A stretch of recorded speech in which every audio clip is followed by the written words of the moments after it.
Welcome to the Who, What, Why podcast. I'm your host, Jeff Schechtman. Regardless of how the war in Ukraine resolves, one thing is clear. The defense posture of Europe and NATO will never be the same. Russia's global status has been altered, and the Ukrainian fight will be remembered throughout history just as the Finnish in the Winter Wars, the ancient Battle of Salamis, and the English at Agincourt. But the war is far from over. The desperation and the brutality of Russia seems to be without end.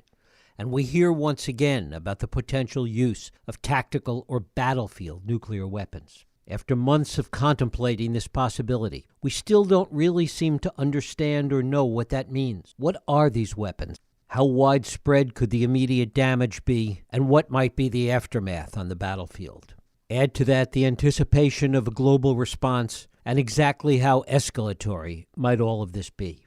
Early on in the war, when the possibility of nuclear weapons in Ukraine was just a seemingly distant fantasy, I spoke with the RAND Corporation's David Shlapak. This week, in one of the very rare occurrences of our 430 podcasts together, we're going to look back at that conversation with Shlapak, which was, in many respects, ahead of its time. Today, this discussion is not just an exercise in speculation, but a closer reality that may bring everything else to a standstill. David Shlapak is a senior defense researcher at the RAND Corporation. He's led research and published on topics ranging from counterterrorism to nuclear strategy. His areas of research focus on the return of great power competition as the defining characteristic of global security. His current work includes the future of U.S. missile defense, the reintroduction of nuclear weapons into U.S. defense planning, and the technological aspects of long-term competition with China. He was a founding co-director of the RAND Center for Gaming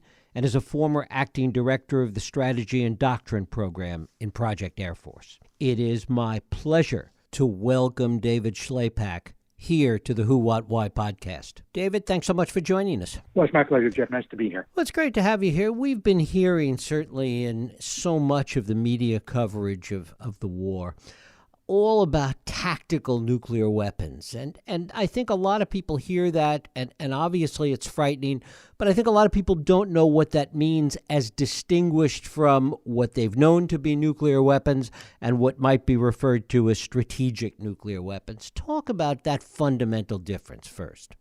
So a tactical nuclear weapon is it's an elastic category. And often within the defense community, they're referred to broadly as non-strategic nuclear weapons, which is a term that maybe explains less than even tactical nuclear weapons. But to characterize things fairly cleanly, strategic nuclear weapons are weapons that one nuclear power possesses with the intention of potentially using them against the homeland of another strategic nuclear power. So these are the intercontinental ballistic missiles that both the United States, Russia, China have. These are the submarine-launched ballistic missiles. These are the ones that we're used to thinking about in terms of mutual assured destruction and the strategic balance of power. So non-strategic nuclear weapons covers pretty much everything else in the nuclear domain. These are weapons that range in size from 1/150th the size of the weapon that destroyed Hiroshima to 5 or 6 times the size of that weapon. They're weapons that are intended to be used against an enemy's forces in the field, so the enemy's frontline ground forces, logistics concentrations behind the front line, air bases, seaports. They're weapons that would be used in an attempt to influence an ongoing conventional war between the two sides.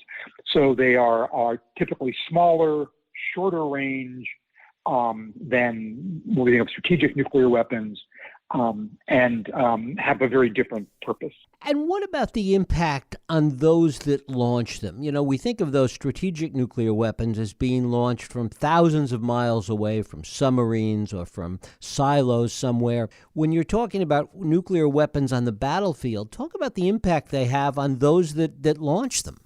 This has been a topic of great interest since the 1950s when the first tactical nuclear weapons were introduced. At one time, the U.S. Army had a weapon called the Davy Crockett, which was launched from a recoilless rifle, basically like a bazooka. That it was always thought that it had actually double the kill likelihood that was officially estimated, because it would kill the guys who shot it as well, because the range was so limited.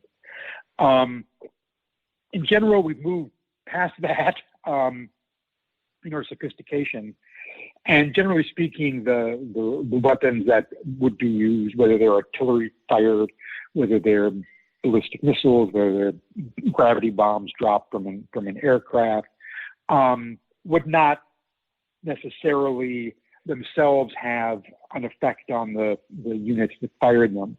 Although, the counterfire, which could be nuclear, certainly might.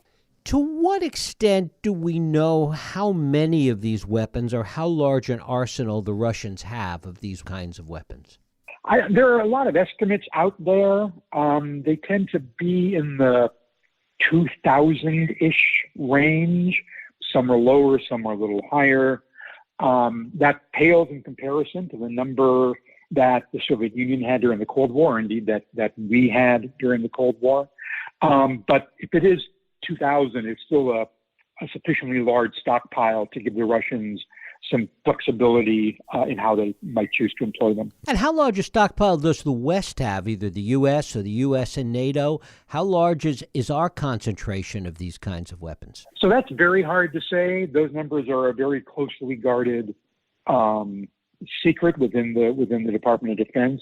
But I think you might think in terms of a couple hundred. It's a significantly smaller number, and they are concentrated in gravity bombs, free fall bombs dropped from an airplane versus artillery shells or ballistic missiles.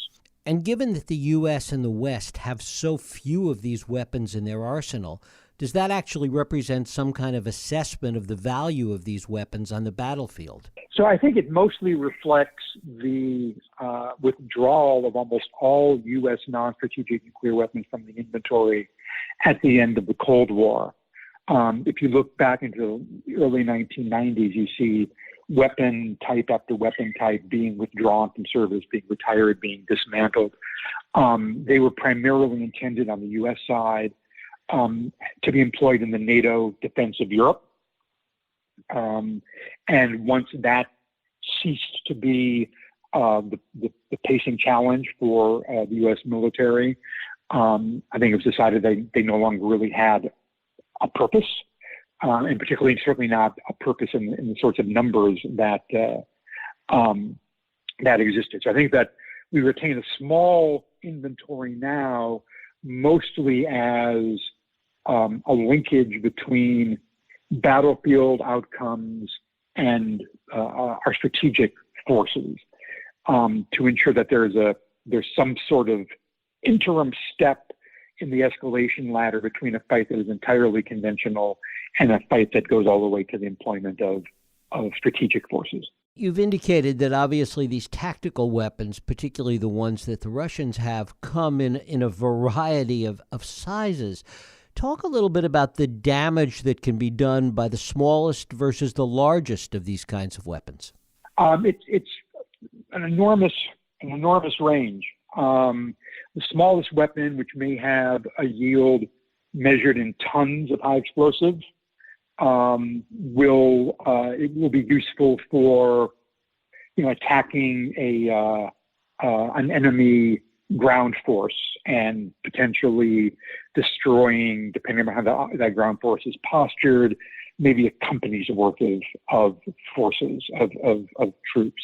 So a force the size of a couple hundred people and maybe a couple dozen vehicles. So it's obviously significant, but it's a long way from what we're accustomed to thinking of nuclear weapons as doing in terms of obliterating, square miles of real estate. If you climb up the ladder to the size of weapons that might be on say a short range or a medium range ballistic missile, a weapon that might have a yield of 500 times what the smallest ones do. You're talking about a weapon that could be used effectively against air bases. It could be used with some effect against things like ports. It could be used against larger formations of ground forces, say assembly areas in the rear or logistics concentrations. And of course, the larger the weapon gets, the less discriminate it becomes. And so, a 50 kiloton weapon dropped on an airfield that is in proximity to any sort of civilian population will likely have impact on that civilian population in the way a 1/10 of a kiloton weapon fired against a defending company dug in on the front line somewhere might not. What about the radiation implications of these kinds of weapons? So there are two important things to bear in mind with radiation from nuclear weapons. And the first is that there are actually two kinds. There's what's called prompt radiation, which is the radiation that is emitted immediately from the explosion. And for very small nuclear weapons, that is actually the most important damage mechanism, that the radiation will have effects on personnel beyond the distance where the blast wave is likely to injure them. Once you get up above about 10 kilotons in the size, which is well within the range of what we're talking about as tactical nuclear weapons, the effect of the blast becomes far more dominant. The way to think about it, maybe it's somewhat macabre, is that you're not going to have a chance to be killed by the radiation because the explosion is going to kill you first. So that's the first type. That's the prompt radiation, which is of limited effect once you get past small nuclear weapons. The second type, and the type that maybe more people are more familiar with, is fallout, which is created when material, dirt, rubble, pieces of trees are sucked up into that mushroom cloud, which is very radioactive, and are irradiated, and then blow downwind, and over time, because they're heavier than air, fall to the ground and bring that radiation with them. Fallout is important in cases where the weapon is detonated either very close to the ground or on the ground, so that a lot of that material gets drawn up into the fireball and made radioactive. Most weapons, tactical nuclear weapons, or even strategic nuclear weapons, would more likely be employed in what is called an airburst mode, which is at a higher altitude, which is intended to maximize the area that blast effect covers to knock down buildings and toss airplanes around and do things like that. But because the fireball never touches the ground, not as much material gets drawn up into it, so there's considerably less fallout. What do we know, if anything, about the condition of these weapons in the Russian arsenal? There's been talk and some stories written about the fact that they've been around for a long time, they're old, they haven't been used, they haven't been kept up, as we've seen with some of the other Russian military equipment. What do we know about that, and is there any truth to that, do you think? Yeah, it's hard to say. I don't know that we have a lot of visibility into that. We do know that when we look at things like test launches of missiles, the Russians are fairly successful, which suggests that they are, at least in some aspects of their military, maintaining the forces to a somewhat higher standard. Nuclear weapons do require maintenance. They don't just sit on the shelf indefinitely. There are things you have to do in order to keep them operating reliably. Are the Russians doing those things? They're certainly capable of it. The things you have to do to maintain nuclear weapons are well within the capacity of the Russian military. Are they doing it with all their weapons? Are they doing it with only some of their weapons? Are some of the older weapons beyond the point of being maintained? And the normal procedure with those is to disassemble them and reuse the nuclear material in new weapons. We really don't know. I guess I would say that from my perspective, I would not make any assumptions that because how we've seen the Russian army perform in Ukraine, which has been less than a spectacular demonstration of the art of warfare, I wouldn't draw any conclusions from that about the condition of their nuclear arsenal. Are some of these high-energy weapons, the bunker buster bombs we hear about, some of these other weapons that are non-nuclear, can they be as effective or as strong in some cases as these smaller nuclear weapons? Well, oftentimes we've developed these weapons, these bunker busters, these penetrating warheads, conventional weapons, precisely as a substitute for small nuclear weapons.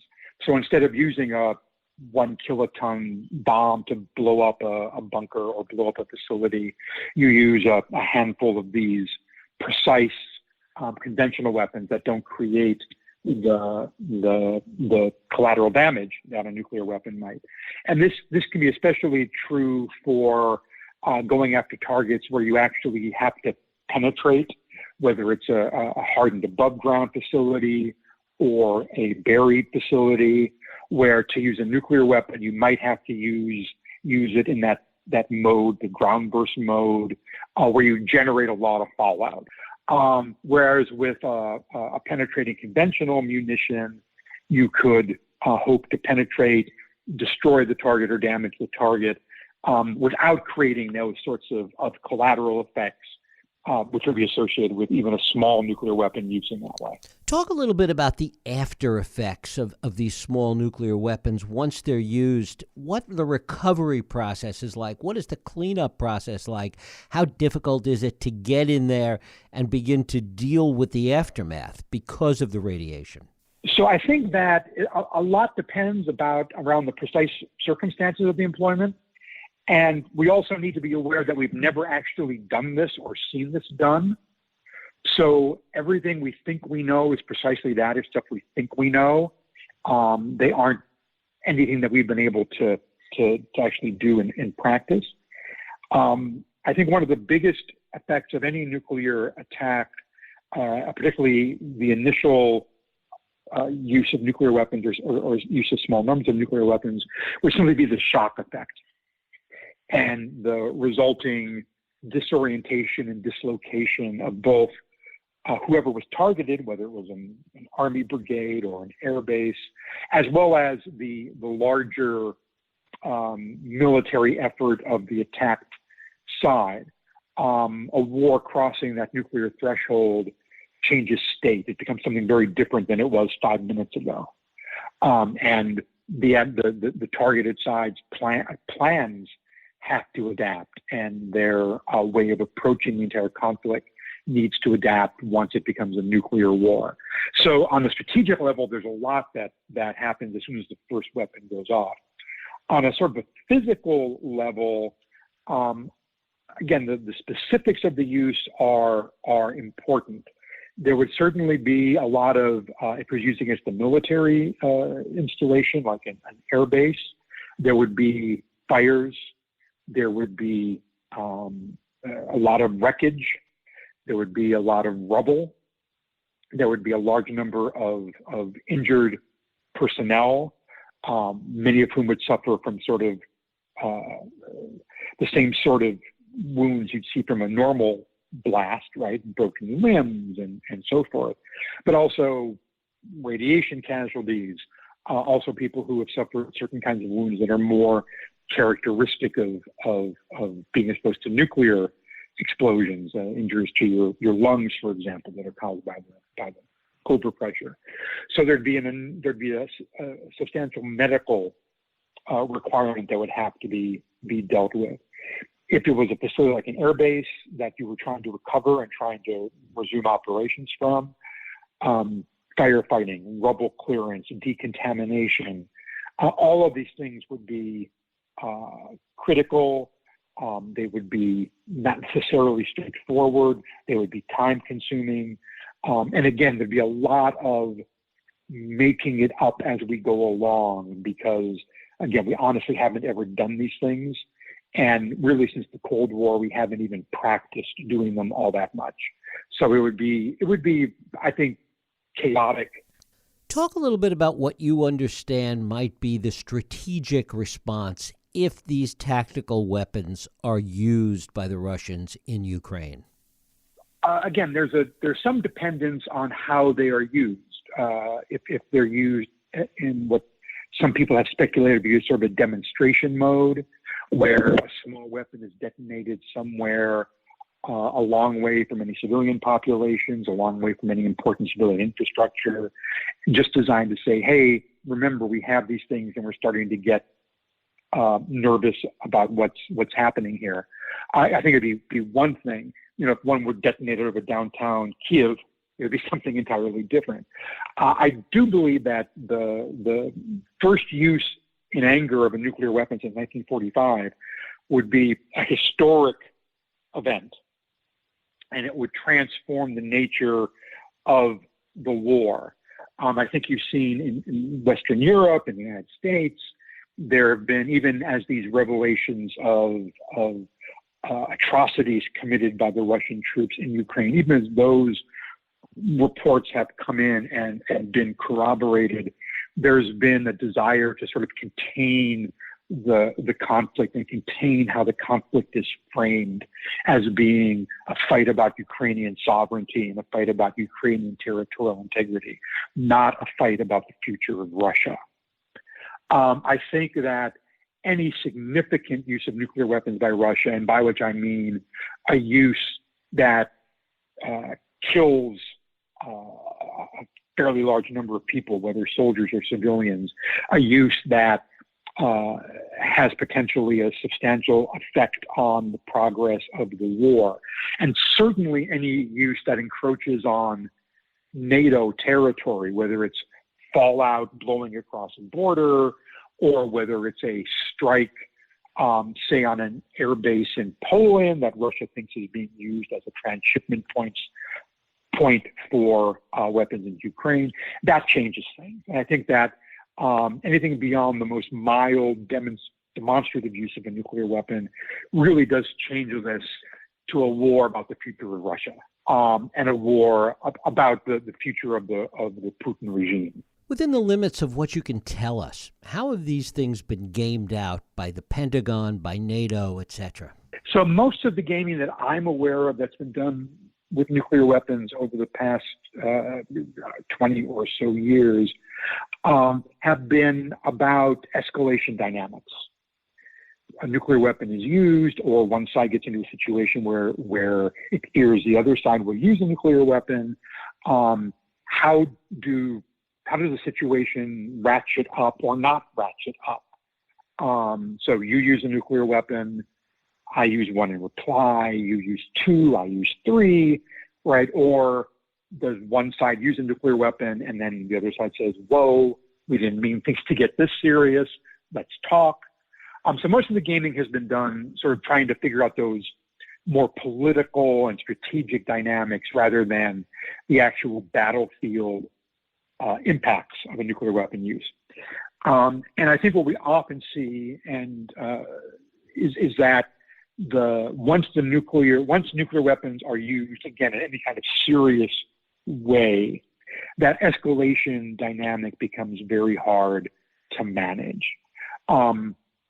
The metaphor of an escalation ladder is often used, where adversaries sort of climb rung by rung up the ladder, deliberate steps, more weapons, larger weapons, a less discriminating target set, step by step, all the way to the top. I think a better way of looking at the escalation ladder is that you start at the top. And when nuclear weapons start being used, you fall off of it. And the challenge is to somehow grab back on and save yourself before you hit the bottom, which, you could go with me on that metaphor for a minute, and if you've ever fallen off a ladder, you recognize is a very challenging thing to do. So I think a lot of the work that's been done, a lot of thinking that's been done, has been trying to determine how those dynamics would play out. And again, once you get past sort of pure demonstrative uses, once you get both sides using nuclear weapons, you start getting into a place where the dynamics are very dangerous and very unstable. To what extent does the imbalance in the arsenal of these weapons, as we talked about at the outset, play a role? If the Russians have 1,000 or several thousand of these weapons and begin to use them, and the U.S., on the other hand, in the West, has a small number of these but a larger stockpile of strategic weapons, is the tendency to use those instead? Well, I think that's a puzzle that leaders in the West would face in this circumstance. During the Cold War, we had, whether it was realistic or not, this well-defined escalatory process that went from conventional combat to the use of small tactical nuclear weapons on the battlefield, and then the use of nuclear weapons a little further back, but still against targets associated immediately with the ongoing war. And then perhaps with targets a little further back, in particular air bases and so forth, gradually going from what we call tactical nuclear weapons or battlefield nuclear weapons to theater nuclear weapons, and then up to the strategic level. And all of these steps were intended to be sort of interconnected and to represent a staircase that the adversary could recognize we were climbing. We would recognize the adversary was climbing, and we would be able to seek to in some ways communicate with each other via this amazing degree of violence in order to stop the escalation at some point. Today we're missing a lot of those stairs. We go from a fairly small number of these non-strategic nuclear weapons on up to the strategic arsenal. This was recognized during the last administration when there was an effort to deploy a much smaller nuclear weapon on some of our Trident submarine-launched strategic ballistic missiles to try to fill that gap, so that it would be less. It was argued we would be less vulnerable to nuclear coercion because we would be able to, fight back tit for tat a little more. There are issues with that line of thinking, but ultimately, nuclear weapons are a very dangerous tool to begin employing, whether you have this well-defined series of steps between conventional war and strategic nuclear use, or whether you have to simply fall off that ladder and, in a panic-stricken mode, try to arrest your fall. I think both sides still should understand, I think do understand, that once you start using nuclear weapons, regardless of the precise correlation of forces and who has more of which kind of weapon, you are in fact opening Pandora's box. And whatever comes out of that box, you're going to have to deal with, and you don't control what's going to come out of that box. You maybe can't even imagine what's going to come out of that box. And that, I think, is what the folks in Moscow need to understand, and certainly what we on our side of the problem need to understand. Is there also the concern that once that genie is out of the bottle, so to speak, that it will have a more chilling global impact, that even after this particular war comes to some kind of conclusion, the degree to which they have been used changes the entire global landscape? So I think that one of the consequences of the use of nuclear weapons will be an impact on the global proliferation situation. Now, it could go in sort of either direction. If one side, say the Russians, used nuclear weapons and it didn't avail them, they were still defeated on the battlefield, and they suffered enormous consequent launches. For example, it's hard for me to imagine a Russia that has used nuclear weapons ever. Ever is a long time in international relations, but let's use the word, ever being considered a responsible member of the national community. It's hard to imagine that sanctions would ever be lifted. It's hard to imagine that economic interchange with Russia would normalize for a very, very long time. So if they use a nuclear weapon, and rather than having it be what won them the war, actually cost them significantly, then I think folks might look around and go, well, okay, so it turns out these things may not be quite as useful as we thought they were. However, if they use a nuclear weapon and they succeed, and they don't pay an enormous cost in the strategic sense for having employed them, then you certainly do see a reinforcement of the idea that I think has been the idea that has driven people like North Korea over the last 20 or 30 years, that the way to guarantee your security against an adversary who has conventional superiority and who may themselves be nuclear armed is to have a nuclear arsenal of your own. So I think that it could go either way depending upon sort of how the movie ends. And is it your sense that these are the kind of concerns that keep planners of the Pentagon up at night? So I think for a long time, planners of the Pentagon haven't thought a lot about nuclear weapons. And to be fair, it's because they have their hands full dealing with Afghanistan and Iraq and Syria and all the other all the other conflicts that they've had to manage on a day-to-day basis. So I think that there hasn't been as much thinking about nuclear weapons or planning around nuclear weapons. I think that as Mr. Putin brandishes his weapons, as he and his cronies talk about using nuclear weapons, whether it's to sink the British Isles as one of them rather absurdly talked about a while ago, or more narrow conventional use on the battlefield, the more that planners are being brought to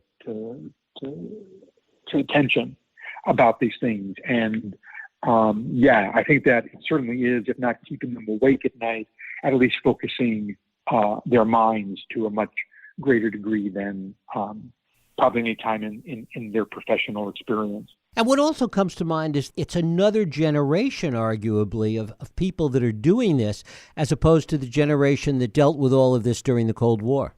Sure. I'm part of that latter generation. I was doing this job in the latter stages of the Cold War. There's nobody, for all intents and purposes, nobody left in the uniform military. Almost certainly very, very few people within the civilian workforce of the Pentagon who have that experience. We have a military that is largely consists of folks whose professional life has been taken up with the war on terror, the wars in the Middle East, and only now is their attention being turned to China, to Russia. So there's to some extent a lack of institutional memory about this. It's natural. During the Cold War, every generation learned from the generation before it. But for the last 30 years, there's been no pressing need really to think about these things. And so we're actually a couple generations into Department of Defense that has limited experience in thinking about nuclear matters. So there's definitely a learning curve to be climbed, which is why I think it's important that certain fundamentals sort of be clearly understood, because this is also true on the other side as well. I mean, the Russian military is full of folks who've never had to think about this, although during the late 1990s and early 2000s, I think they did a lot more, certainly a lot more writing and talking about nuclear weapons than we did. So they may have a somewhat better intellectual base right now than we do. But both sides need to sort of have the fundamental understanding that once the nuclear threshold is crossed, regardless of whether it's with a tiny weapon or a big weapon. The door, a door has been opened, and sort of whatever comes through that door, you have to deal with for good or ill. It is a little frightening to think about that all those that are looking at this today in the Pentagon are doing it for the first time, that they didn't have the experience of the Cold War. So that's part of where old people like myself and a handful of my colleagues at RAND and elsewhere can actually play a role, because we do have, I came into this world in my mid-20s, and when you just dive into sort of thinking about these sorts of things, as we did during the Cold War, and the sorts of scenarios we thought about, and the sorts of planning and thinking and gaming and modeling and analysis that we did, it leaves a very deep impression. I think in a lot of ways, my attitude towards many things was shaped by that experience. It was rather a searing thing to sort of be dealing with on a day-to-day basis.